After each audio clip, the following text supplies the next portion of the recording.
morning, students. This is Miss Meenakshi Parthwal from Inter College, Yamkeshwar. As all of you know, that our nation is facing lockdown due to pandemic coronavirus.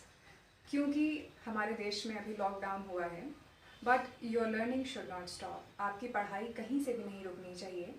इसके लिए हमने एक छोटा सा initiative लिया है, एक कोशिश की है, जिससे कि आप घर बैठ कर के भी पढ़ाई कर सकें और अपने खाली समय को यूटिलाइज कर सकें.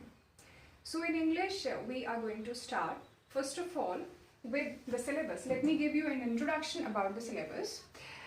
You have got 3 sections in English. Section A, that is reading skills, reading unseen prose passages and note making. The complete section, it is of 20 marks. आपके पास 2 passages आएंगे. Both the passages will be lengthy one, long one. 2 बड़े passages आपके पास आएंगे.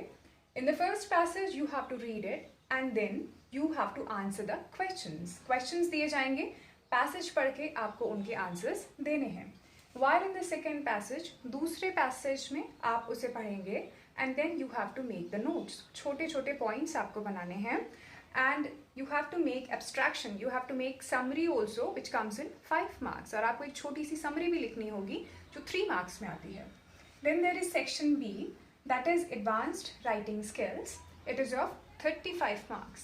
Advanced writing skills में you will be having questions from formal letter, article, speech, invitation, advertisements, and many more things will be there.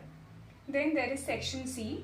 It will have questions from Flamingo and Vistas. Both these are your textbooks. This is your supplementary reader, Vistas. From Flamingo, there will be questions based up to 30 marks, and in Vistas, there will be questions up to 15 marks.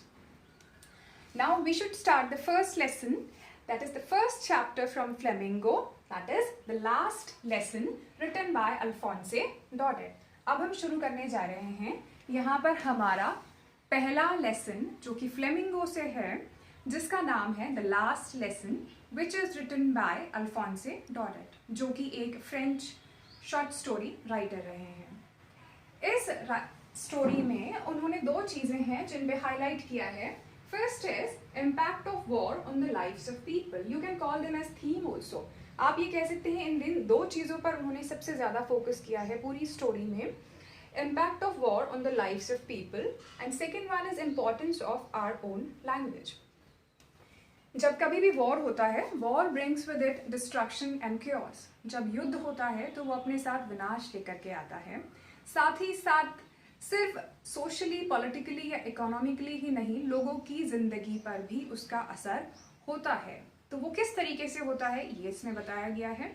Second one is it's about importance of our own language. हमारी भाषा, मान लीजिए जिस भाषा को हम बचपन से सीख रहे हैं, समझ रहे हैं, पढ़ रहे हैं, बोल रहे हैं, अचानक से आपसे वो भाषा छीन ली जाए and a foreign language gets imposed on you, और आपके ऊपर कोई बाहरी विदेशी भाषा थोप दी जाए. So what we would feel, हमें कैसा महसूस होगा. तो इन 2 चीज़ों को राइटर ने बहुत खूबसूरती के साथ in a very beautiful manner he has described it. The story starts somewhat it is set up in somewhat like that. कहानी शुरू होती है when a war is going on between France and Prussia. Prussian soldiers, they defeat France. Prussian soldiers, Prussian army, France को हरा देती है. Due to which an order passed from Berlin, जिसकी वजह से बर्लिन सरकार एक आदेश देती है. They passed an order that there won't be any more teaching of French language in the districts of Alsace and Lorraine. Alsace और Lorraine 2 district रहे हैं फ्रांस के. क्योंकि फ्रांस हार चुका होता है तो ये आदेश पास होता है, ये ऑर्डर पास किया जाता है बर्लिन गवर्नमेंट के द्वारा कि अब इन 2 डिस्ट्रिक्ट्स में, अल्सेस और लॉरेन में, सिर्फ जर्मन भाषा पढ़ाई जाएगी और जो उनकी अपनी लैंग्वेज रही है, नेटिव लैंग्वेज रही है फ्रांस की, फ्रेंच लैंग्वेज, वो उनसे हटा दी जाएगी. साथ ही साथ ये भी कहा जाता है कि the teachers, the French language teachers, they were asked to leave the school. French भाषा के जो टीचर्स होते हैं उन्हें स्कूल छोड़ने के लिए कहा जाता है वहाँ से. So let's start the chapter now. In the chapter there are 2 important characters. The first character is the little boy Franz, who is a school student and he is the one who is narrating the story. पहला हिस्सा शुरू होता है जहाँ पे जो कहानी की शुरुआत होती है वो फ्रांस के जरिए होती है, जो कि कहानी नारेट कर रहा है, वो एक स्कूल स्टूडेंट है. दूसरा इंपॉर्टेंट कैरेक्टर है इसमें mister हैमिल, one who is a French language teacher. दूसरे कैरेक्टर है मिस्टर हैमिल जो कि फ्रेंच भाषा के टीचर हैं. तो कहानी की शुरुआत में the chapter sets up, the story starts in a way when France, जो छोटा बच्चा है, स्कूल स्टूडेंट है, वो सुबह स्कूल जा रहा है but he is quite afraid, he is quite scared. वो डरा हुआ है स्कूल जाने के लिए क्योंकि उसके टीचर आज मिस्टर हैमिल उससे टेस्ट लेने वाले हैं पार्टिसिपल्स के बारे में, जो कि उसे बिल्कुल भी नहीं आता है. दूसरा डर इसलिए है because he has got late for school, क्योंकि वो स्कूल के लिए लेट हो गया है. जब वो बाहर के लिए निकलता है तो वो देखता है मौसम बहुत अच्छा है और उसकी इच्छा होती है टू बंक द क्लास. उसका मन करता है कि वो स्कूल ना जाए, लेकिन फिर भी वो जाना शुरू करता है. On his way to school he notices the town hall. School जाते हुए वो देखता है टाउन हॉल, जहाँ पे कि बुलेटिन बोर्ड, नोटिस बोर्ड लगा होता है, सूचना पत्र लगा होता है. फ्रांस ये जानता था कि अब से जितने भी इतने समय से जब भी वहाँ पे वॉर से जुड़ी हुई इंफॉर्मेशन आई थी, बुरी खबरें आई थी, तो वो सारी की सारी उस पर ही लगी हुई थी. And there was a huge crowd, वहाँ पे बहुत भीड़ लगी होती है. तो वो सोचता है कि अब इस बार क्या नई खबर आई है. But as he was getting late for school he didn't pay a heed, क्योंकि उसे स्कूल के लिए देर हो रही होती है, इतना वक्त नहीं होता है. ही हरीज ऑफ टू स्कूल, और वो स्कूल के लिए जल्दी ही निकल जाता है. When he reached the school, he found everything unusual. जब वो स्कूल पहुंचता है तो वहाँ पर वो सारी चीज़ें बहुत ही अनयूजुअल सी लगती हैं, कुछ अलग सा उसे लगता है, क्योंकि जब और दिन वो स्कूल जाता था तो वहाँ पे बहुत शोर हो रहा होता था. There was rapping of ruler, teachers ruler से टेबल पे मार रहे होते थे, and the lessons being repeated in the unison. Students अपने lessons को recite कर रहे होते हैं, बोल रहे होते थे, पढ़ रहे होते थे. Closing and opening of desk, desk को खोलने बंद करने की आवाज़ आ रही होती थी. लेकिन आज जब वो स्कूल पहुंचता है, he found very quite. It was looking like a Sunday morning. School कुछ संडे की सुबह की तरह लग रहा होता है, बिल्कुल शांत, कोई शोर नहीं हो रहा होता है. There was all peace and silence in the school. So he couldn't get it, वो समझ नहीं पाता है कि ऐसा क्यों है. फिर वो वहाँ से अपनी क्लास के लिए पहुँचता है और वो देखता है that all the students, all his classmates, they had already taken their places. वो देखता है कि सारे स्टूडेंट्स ने अपनी जो सीट्स हैं पहले ही ऑक्यूपाई कर ली हैं, सारे स्टूडेंट्स बैठ गए हैं. डरते हुए वो क्लास के अंदर एंटर करता है और उसे डर था कि मिस्टर हैमिल उसे डांटेंगे, लेकिन ऐसा नहीं होता है. मिस्टर हैमिल उसे डांटते नहीं हैं और वो अंदर जा कर के बैठ जाता है. जब वो क्लास में बैठ जाता है, after some time when he just got okay, when he got comfortable, जब वो थोड़ा सा नॉर्मल होता है, क्लास के अंदर रिलैक्स हो जाता है, then he notices that all the back benches of the class were occupied by the prominent people of village. तब वो महसूस करता है, देखता है कि क्लास की जो पीछे की खाली सीट्स हैं वो सारी की सारी उसमें गांव के जो मुख्य लोग हैं, जैसे कि पोस्ट मास्टर, मेयर और ऐसे ही बहुत से बुजुर्ग लोग वहाँ पर बैठे हुए हैं. दूसरी चीज़ वो देखता है that is teacher mister हैमिल. He is dressed up in a very special manner. उसके टीचर ने एक फ्रिल्ड शर्ट पहनी है, कैप उन्होंने पहना हुआ है. वो कपड़े उन्होंने पहने हुए हैं जो कि वो तब पहनते थे जब स्कूल में कुछ खास होता था, जैसे कि इंस्पेक्शन या फिर प्राइज डिस्ट्रीब्यूशन. लेकिन आज ऐसा कुछ नहीं था. तो वो सोच रहा होता है कि आखिर ऐसा क्या है, क्यों है आखिर इस तरीके से. और तब उसे पता चलता है when his teacher Mr. Hamill starts speaking. उसके टीचर मिस्टर हैमिल वहाँ पे बताना शुरू करते हैं that this is his last lesson. वो बताते हैं कि वो उनका आखिरी लेसन है, क्योंकि बर्लिन ने ये ऑर्डर पास किया है, ये आदेश पास किया है, ये आदेश दिया है कि अब उन स्कूल्स में फ्रेंच भाषा नहीं पढ़ाई जाएगी और फ्रेंच के टीचर्स को भी वो स्कूल छोड़ना है. और फ्रेंच के जगह पर, in place of their native language, जो उनकी अपनी भाषा है, उसकी जगह पर वहाँ पर जर्मन भाषा, अ foreign language that is being imposed on them, एक बाहरी भाषा, जर्मन भाषा अब उनको पढ़नी और सीखनी है. So he found those words as a thunderclap to him. उसके लिए वो शब्द बहुत ही ज़्यादा सदमे की तरह थे. And he felt then he realised, तब उसकी समझ में आता है कि टाउन हॉल पर बुलेटिन बोर्ड पर इतनी भीड़ क्यों थी। यही खबर वहाँ पे थी, क्यों उसके टीचर आज इस तरीके से ड्रेस्ड अप हैं और क्यों गांव के लोग पीछे बैठे हैं। गांव के लोग पीछे इसलिए बैठे थे because they were paying a tribute to Mr Hamel. वो कहीं ना कहीं मिस्टर हैमिल को एक रिस्पेक्ट देने के लिए, एक तो अपनी भाषा को रिस्पेक्ट देने के लिए, फ्रेंच लैंग्वेज को, जो कि उसके बाद नहीं पढ़ाई जाएगी, आखिरी लेसन था, और साथ ही साथ मिस्टर हैमिल को भी एक रिस्पेक्ट देने के लिए, because the man had rendered his services to the school for 40 years। उन्होंने अपने 40 साल शिक्षा को उस स्कूल को समर्पित किए थे और अब वो वहाँ से जा रहे थे, तो इसलिए गांव के लोग वहाँ पे इकट्ठा थे। और mister हैमिल he was dressed up like that क्योंकि उनका आखिरी लेसन था और जिस स्कूल में उन्होंने 40 साल बिताए थे उन्हें वो स्कूल छोड़ के जाना था। आगे बढ़ते हैं इस चैप्टर में। I hope you are getting the chapter. आगे उसके बाद मिस्टर हैमिल वहाँ पर शुरुआत करते हैं और वो यहाँ पे स्टूडेंट्स, सबसे पहले जब when this boy Franz, when he's thinking about, जब फ्रांस ये सब सोच रहा होता है, उसे बुरा लग रहा होता है, he is feeling guilty also, उसे अपराध बोध भी हो रहा होता है कि जो बुक्स जिनको वो बैग में भर के लाता था उसे बहुत भारी लगती थी, आज उसे वो बुक्स आज उसे लग रहा था कि वो बुक्स उसकी बेस्ट फ्रेंड्स हैं। दरअसल वो बुक्स उसके लिए बहुत ख़ास हैं, लेकिन अब कोई फ़ायदा नहीं रह गया था क्योंकि वो सीख नहीं सकता था।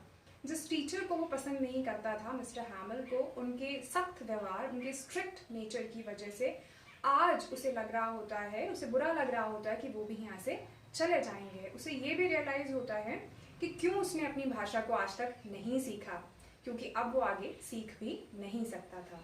जब वो ये सब कुछ सोच रहा होता है उस समय mister हैमिल he heard that his name is being called upon. उसे सुनाई देता है कि मिस्टर हैमिल उसका नाम पुकार रहे हैं और उससे वो पार्टिसिपल्स के बारे में पूछ रहे हैं। लेकिन when he stood up, जैसे ही वो खड़ा होता है, France, he couldn't speak, he couldn't say a single thing because he has not learned anything, क्योंकि उसने कुछ पढ़ा नहीं होता है, तो इस वजह से वो चुपचाप खड़ा हो जाता है। लेकिन मिस्टर हैमिल उसे डांटते नहीं हैं और वो उसे समझाते हैं यहाँ पर कि इसमें सिर्फ तुम्हारी गलती नहीं है, गलती हम सबकी है। We all have a great deal to reproach ourselves with. वो कहते हैं कि कहीं ना कहीं हम सबकी कुछ ना कुछ गलती इसमें रही है।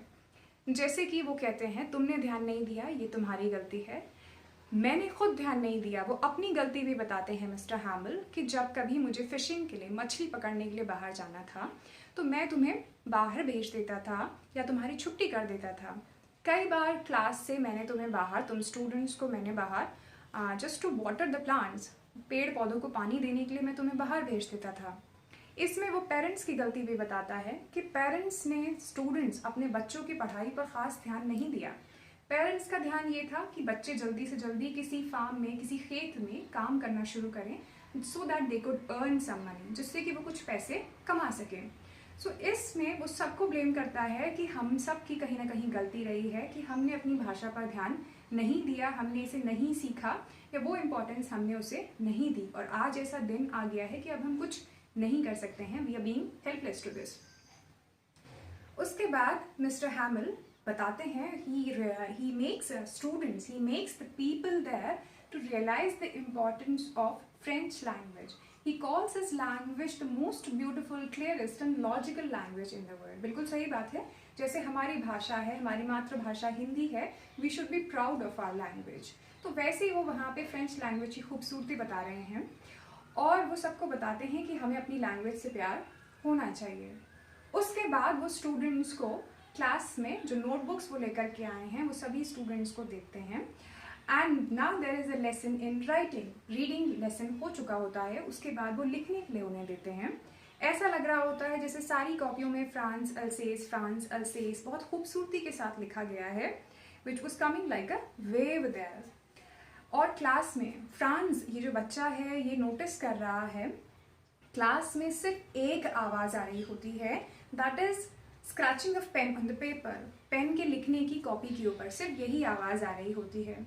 ही रियलाइजेस, वो महसूस करता है कि इससे पहले क्यों उसने क्लास में ठीक से ध्यान नहीं दिया, क्योंकि जो चीज़ें वहाँ समझाई गई उसे बहुत अच्छे से समझ में आ रही होती हैं, क्योंकि पहले उसने कभी ध्यान नहीं दिया था और उसे लग रहा होता है कि उसके टीचर भी आज इस तरीके से समझा रहे हैं as if he wanted to feed everything at one stroke, जैसे वो एक बार में सब कुछ बच्चों को समझा देना चाहते हैं विद फुल डेडिकेशन। तो he was really feeling sorry, उसे बुरा लग रहा होता है कि क्यों उसने पहले ध्यान नहीं दिया। जो चीज़ें उसे तब समझ में नहीं आई क्योंकि वो ध्यान नहीं देता था, आज उसे सब कुछ समझ में आसानी से आ रहा होता है। He also heard, उस समय उसका ध्यान जाता है कि उसके जो टीचर हैं बहुत दुखी नज़र आ रहे हैं। His teacher Mr. Hamill was looking very sad and he's looking from one to another. Class में वो यहाँ से वहाँ सबको देख रहे हैं। तब फ्रांस को सुनाई देता है, he also heard there is some pigeons going on the roof. उसे सुनाई देता है कुछ चिड़ियाँ जो हैं वो छत पर उनके चहचहाने की आवाज़ आ रही है। So he's asking a question to himself. वो खुद से एक सवाल पूछता है that will they make them sing in German too? क्या वो इन पंछियों को, इन पक्षियों को भी जर्मन भाषा में गाने के लिए बाध्य करेंगे, फोर्स करेंगे? जैसे इन लोगों के ऊपर ये कानून लगा दिया गया कि ये अब जर्मन भाषा में बोलेंगे, समझेंगे, सीखेंगे, पढ़ेंगे, तो क्या जानवरों पे भी ये किया जा सकता है? कहीं ना कहीं इसके जरिए ये बताने की कोशिश करी गई है that we should not lose our spirit. इंसानों को, because we human beings we become enslave, हम किसी के एनस्लेव हो गए हैं, गुलाम हो गए हैं। But this sort of slavery could not be applied to the animals. लेकिन जानवरों पर, जानवरों को they can not enslave the animals to sing only in German. जानवर इस चीज़ के लिए, उसमें ये समझाया जा रहा है that they are having their freedom, जानवरों के पास अपना फ्रीडम है। कहीं ना कहीं जो अंदर की स्पिरिट है, that spirit can not be taken away. हमारे ऊपर बाहर से कोई भी चीज़ थोप दी जाए, लेकिन हमारी जो अंतर आत्मा है, जो हमारी स्पिरिट है, that can not be taken. And वो स्पिरिट हमारी क्या है? That we all are French people. Then he hurts, उसके बाद उसे सुनाई देता है वहाँ पर कि चर्च का जो क्लॉक है, इट स्ट्रक्स 12, घड़ी में 12 बज जाते हैं और वो जो पीरियड था वो ख़त्म हो जाता है, वो जो लास्ट लेसन था वो ख़त्म हो जाता है। मिस्टर हैमिल वहाँ पर उसके बाद उठते हैं। He wants to say something, वो कुछ बोलना चाहते हैं, लेकिन he is so much, you can say that he got so much emotional, वो इतने भावुक हो जाते हैं कि उनका गला भर जाता है। Throat got choked, he couldn't utter a word, वो कुछ बोल नहीं पाते हैं। In order to express some of his feelings, अपनी भावनाओं को उन्होंने 3 शब्दों में बताया है, Vive la France, which means long live France। वो मुंह से कुछ नहीं कहते हैं, लेकिन ब्लैक बोर्ड में लिखते हैं Vive la France, इसका मतलब long live France। And with this, the last lesson comes to an end। इसके साथ ही last lesson खत्म हो जाता है, and your chapter also comes to an end। So basically in this chapter, students, as I told you in the beginning also, that the theme has been described। आपने देखा होगा इस चैप्टर के अंदर भी जो चीज़ें थी कि कब जब वॉर होता है उसका क्या असर लोगों के ऊपर होता है, हमारी जो लिंग्विस्टिक आइडेंटिटी, यानी कि हमारी जो भाषा है वो हमारी पहचान ही है। अगर हमसे हमारी भाषा छीन ली जाए तो हमें कैसा महसूस होता है? हमारी आइडेंटिटी भी कहीं ना कहीं छिन जाती है, पहचान छिन जाती है। फ्रांस, इस छोटे बच्चे के माध्यम से उन्होंने ये चीज़ बताने की कोशिश की है in a very beautiful manner. So what you have to do is, I will give you the question answers. Before question answers I have prepared some notes for you. These are the notes that I have prepared for you. कुछ notes मैंने आपके लिए बनाए हुए हैं, and these are the notes prepared by me on this first lesson. Okay, इन notes में, ये नोट्स मैंने जो आपके लिए तैयार किए हैं अभी, ये मैं आपके लिए आगे फॉरवर्ड कर दूंगी। You have to read these notes, आपको ये नोट्स पढ़ने हैं। This will help you to understand the lesson quite better. इन नोट्स की मदद से आप लेसन को अच्छे से समझ पाएंगे। जब आप पढ़ लेंगे उसके बाद में आपको आगे के लिए क्वेश्चंस और answers, then we'll discuss them. That's all for today. Thank you.